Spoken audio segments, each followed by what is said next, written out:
Greetings from New York City and Columbia Business School, Executive Education. My name is Scott Gardner, and I'm very happy to have you join us for the second of 4 webinars that we'll be hosting over the next 2 days. I'd also like to send a special welcome to those of you who are viewing this live stream webinar from the 2018 Association for Talent Development International Conference and Expo in sunny San Diego, California. Before I introduce Professor Adam Galinsky and today's webinar, Are Many Gender Differences Really Just Power Differences in Disguise? I'd like to go over a few quick logistics with you. As always, a recording will be available following the webinar. If you'd like to tweet about the webinar, please use our hashtag CBSExecEd. And finally, we encourage you to post questions during the webinar in the Q&A box, and we'll answer as many of those as possible in the last 10 minutes. It's my pleasure to introduce Professor Adam Galinsky. Adam is the chair of the Management Division and the Vikram S. Pandit Professor of Business at Columbia Business School. He co-authored the critically acclaimed and best-selling book, Friend and Foe, and his popular TED Talk, How to Speak Up for Yourself, has over 3.6 million views. Furthermore, Poets and Quants selected him as one of the world's 50 best B-School professors. Adam, it's great to be with you today. I'll join you for the last 10 minutes. Thanks so much. Thank you. So it is a great honor and privilege to be able to speak to you and share some of my research. I'm going to be talking to you today a little bit of the research that was in my book, Friend and Foe. And as we look outside the world, we see that gender differences between men and women populate the landscape, disparate outcomes. So for example, women get paid only 79 cents on the dollar relative to their man counterparts, even when controlling for lots of other variables like different professions that people go into. And most of that is still unexplained except for this gender difference. We see men and women dramatically represented at different levels in the upper echelons of the corporate world as Fortune 500 CEOs or board of directors. We even see these disparate outcomes between men and women infiltrate entrepreneurship. So for example, research at Harvard Business School found that investors are twice as likely to fund male entrepreneurs than female entrepreneurs. We even see this in the political realm. I've analyzed every gubernatorial and senatorial election since women gained the right to vote in 1920, and women are 36% less likely to be elected governor or U.S. senator than men. So we see these incredible disparate outcomes in the most important aspects of life: business, entrepreneurship, and even politics. Now, we also see a lot of gender differences even in what look like might be called aptitude tests. For example, since in the last 50 years, in every given year that this has been measured, there's been discernible gender differences between the sexes in terms of their quantitative ability according to the math SAT scores. So for example, women in every year have underperformed relative to the men. Now this is also true for every ethnicity in the United States, this gender difference. Now, given this gender difference in aptitude, a lot of people have raised the question of what are the origins of these sex differences or these gender differences. Some have suggested that maybe the wide range of these differences might speak to biological differences, some innate difference that maybe was created through evolution, the fact that men and women face different sex pressures. The former president of Harvard, Larry Summers, actually gave this explanation for trying to understand why women weren't as represented at the highest levels of science as men, and he actually suggested different availability of aptitude at the high end. Now, this was a very controversial phrase, the suggestion of some innate differences in aptitude, and he actually led him to lose his job, but it raises a really important question. If it's not biological or innate differences that can explain some of these outcomes, what can? I'm going to suggest something different today, which is that many gender differences are really just power differences in disguise. And to really appreciate this understanding and this comment, we have to understand that every single person in the world, regardless of who you are, has for yourself a range of acceptable behavior. Now, when we stay within our range of acceptable behavior, we're rewarded and treated well, and we feel more comfortable ourselves. But when we step outside that range, sometimes from becoming too weak, or sometimes becoming too strong or too assertive, we can get punished for doing so, both psychologically, how we feel about ourselves, but also interpersonally, how other people treat us. Now, although we all have a range of acceptable behavior, this range is actually really dynamic. It varies from situation to situation. So it's not person specific, it's person by situation specific. And what I'm going to suggest is what really determines your range at any given moment in time is power determines your range. Now, what is power? Power comes in lots of different forms. Now, in negotiations, it comes in the strength of your alternatives. When you have strong alternatives, you're less dependent on this negotiation to meet your need, therefore you have more power. Sometimes it comes psychologically, like in being new to an experience, like an immigrant, for example, or new to a company. Here, that novice experience makes us feel a little bit less powerful. Now, in organizations, it often comes from where we stand on the organizational ladder or hierarchy. But here's the thing. When you have a lot of power, you have a wide range of acceptable behavior. You have a lot of leeway in how you can behave. You have much less likely to be punished for your behavior. But when you don't have a lot of power, your range narrows, and you have much less leeway in how you're allowed to behave. So there's two effects I've already alluded to so far in terms of understanding how power affects this range of acceptable behavior. First, there's a psychological effect. How our power affects the range in our own eyes, what I feel like I'm allowed to do. But there's also interpersonal effects. Power affects the range that others see us or allowing us to have in any given situation. And I want to start off with this idea of the psychological effects. The idea that the amount of power we have affects how powerful we feel, the width and the range of our acceptable behavior. The more power we feel, the wider the range. Now, I'm going to suggest something a little provocative. I've suggested that many gender differences are really power differences in disguise. And I've been studying power differences and how they affect people psychologically for over 2 decades. And one of the things that I've discovered over time, it wasn't set out to do this research, but we discovered over time, is that I found that many gender differences can be reproduced with power manipulations. Now, what do I mean by that? I mean that if men score higher on some dimension than women, if you take people into the laboratory and you randomly assign some people to be in a position of high power, like they have a strong alternative in negotiation, or they're the boss in a task in the lab and they're going to tell other people, direct them, tell them what to do, and they're going to evaluate them or reward them, or you have less power. You don't have any alternatives, or other people will direct you. That if men score higher in a dimension than women, those randomly assigned to the high power position will score higher on that same dimension than people randomly assigned to a low power position. Or if women score higher in a dimension, people randomly assigned to the low power position will score higher in that dimension also. So let me just give you a couple of examples, both in the real world in terms of gender differences, but also some of our laboratory studies. Linda Babcock wrote a great book called Women Don't Ask. And when she started thinking about the role of gender in negotiations, she did a little simple study at Carnegie Mellon. She asked the graduates a simple question. She said, "Do you have a job?"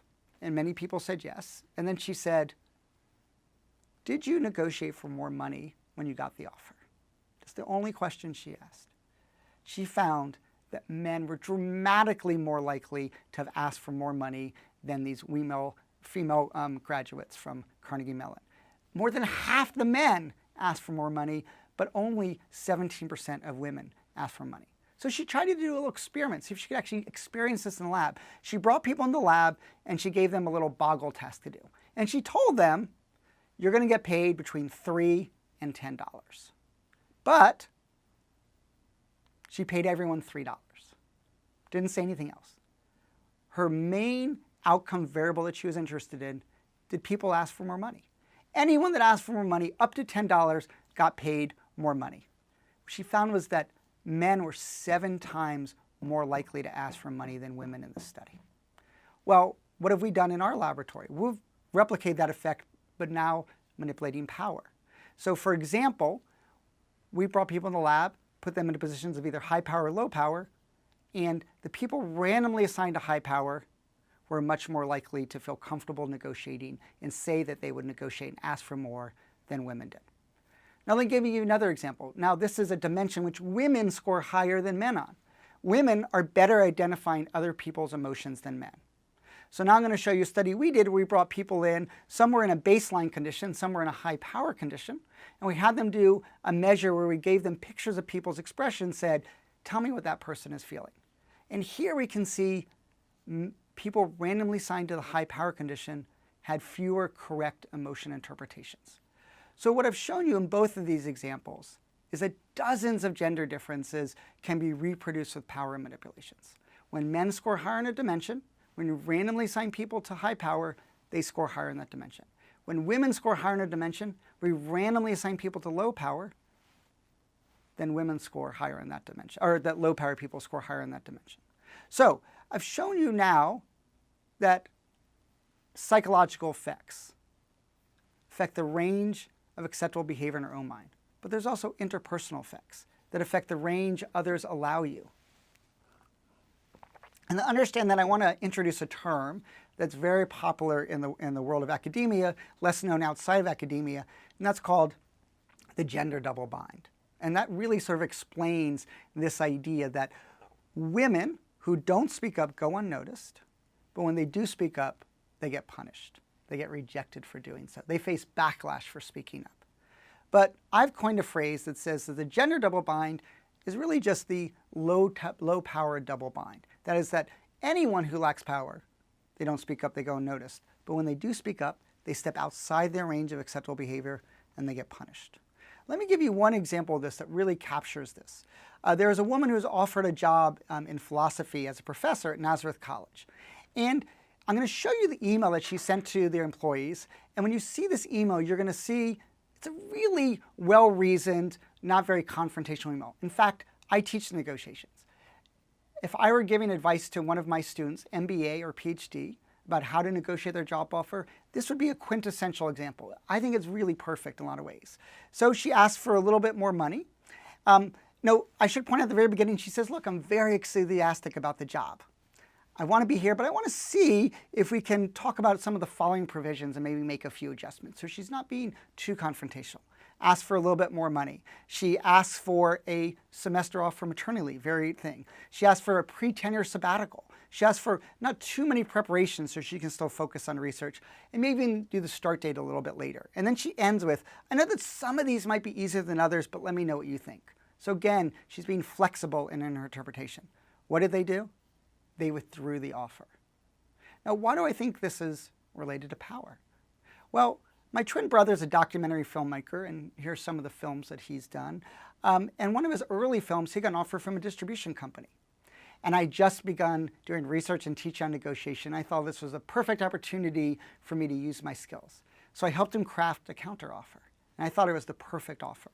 And it turns out it was perfect.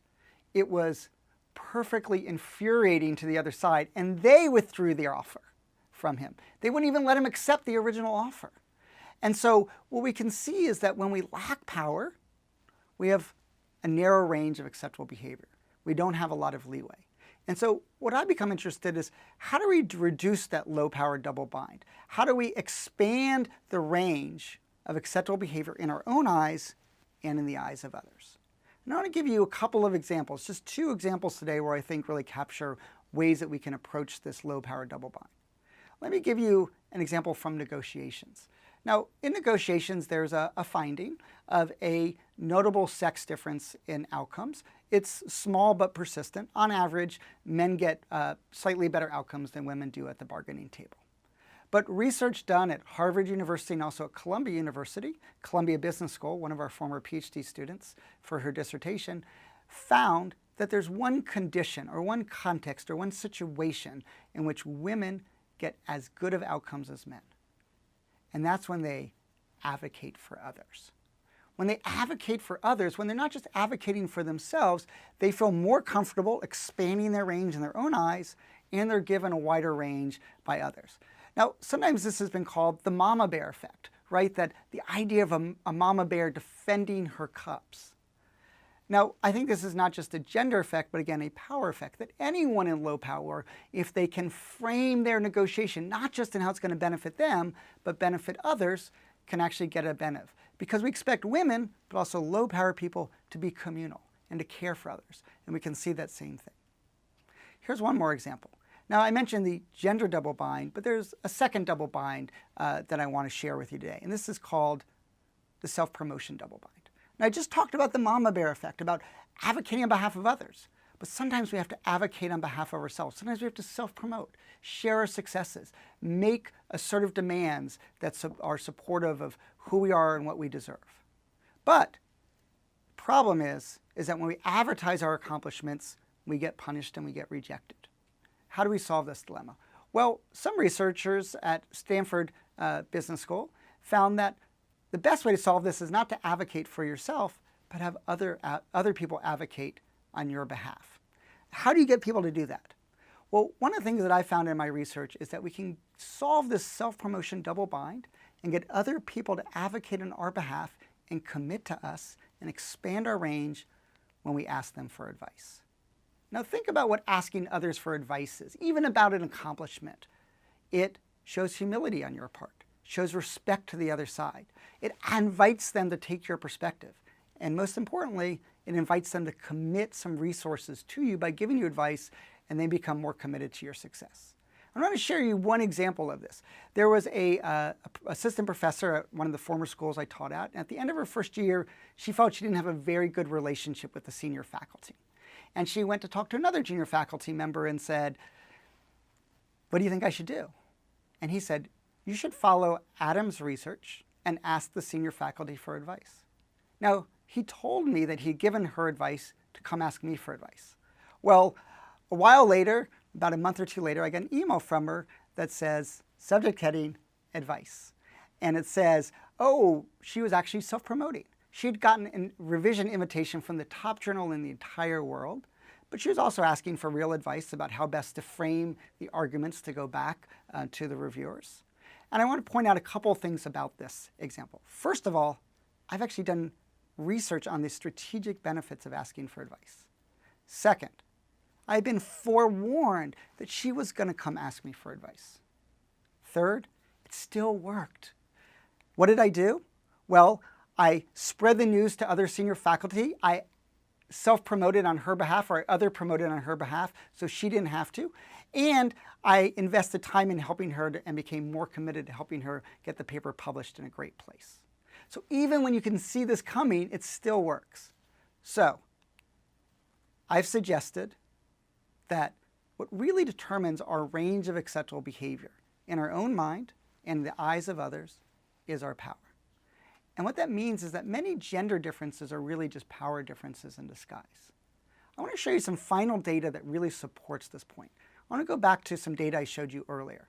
Earlier I showed you that across every year it's ever been measured in the United States over 50 years, that women do worse on SAT math aptitude test than men. And I also told you that this is true for every ethnicity across the entire United States. But it's actually not true across the world. I want to show you some data. First, here's the data of the math gap across countries. Those are the gold bars that you see at the bottom. Now you can see the math gap is pretty high in Turkey and Korea, moderate in the US, but let's look at Norway and Sweden. It almost disappears. And in Iceland, women actually outperform men on these aptitude tests. Now here's what makes this data even more interesting.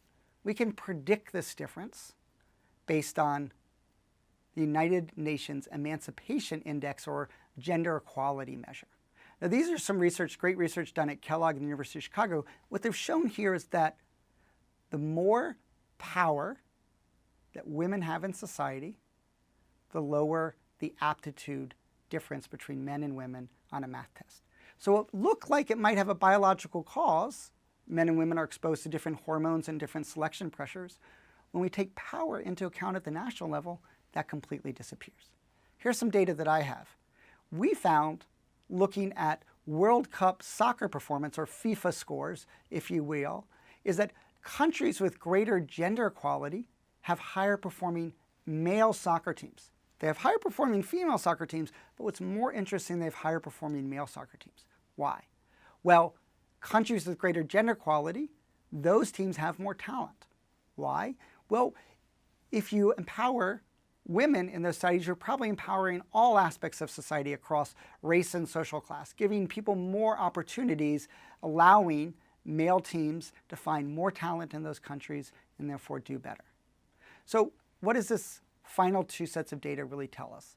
It says that many gender differences will be eliminated when women have more power in society. So thank you so much. I'm looking forward to answering any questions that you have. Thank you, Adam. That was so interesting. A lot of great information, and we have a few questions that have come in. Would you be willing to answer absolutely. some questions? Great. Yes. Okay, the first one is from Mike, what does it mean to give women more power? That's a great question. So what does it mean to give women more power? It means, I think, a couple of things. The first thing that it means, most importantly, is opportunity.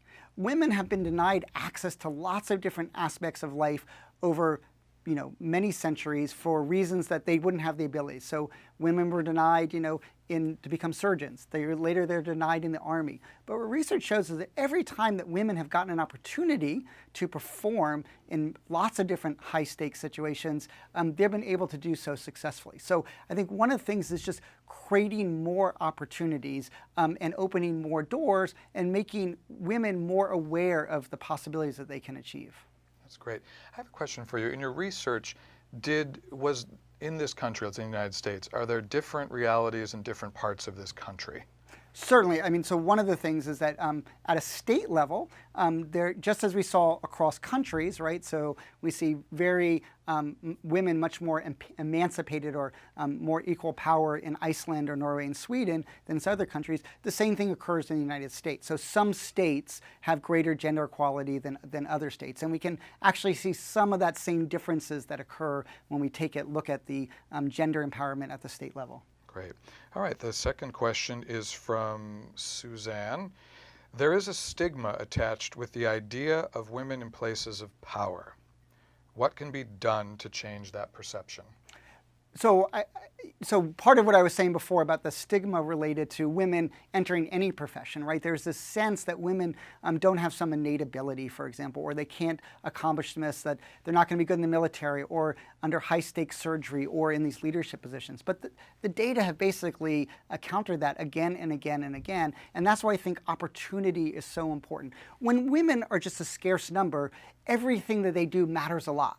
Right? So if there's 3 Fortune 500 CEOs and 1/3 of those women fail, it's a big deal, versus, one male failing out of the 497 is less of a big deal. So the more opportunities that have, the more numbers that are present, the more failure is less risky, and the more implications it's going to have. So I think that a lot of it, again, is about this idea of opportunity, lowering that stigma, showing the data, demonstrating that actually performance isn't worse when women are in those positions. That's great. And again, I would like to just keep, burrowing down. Sure. Have you looked at cross-generational data?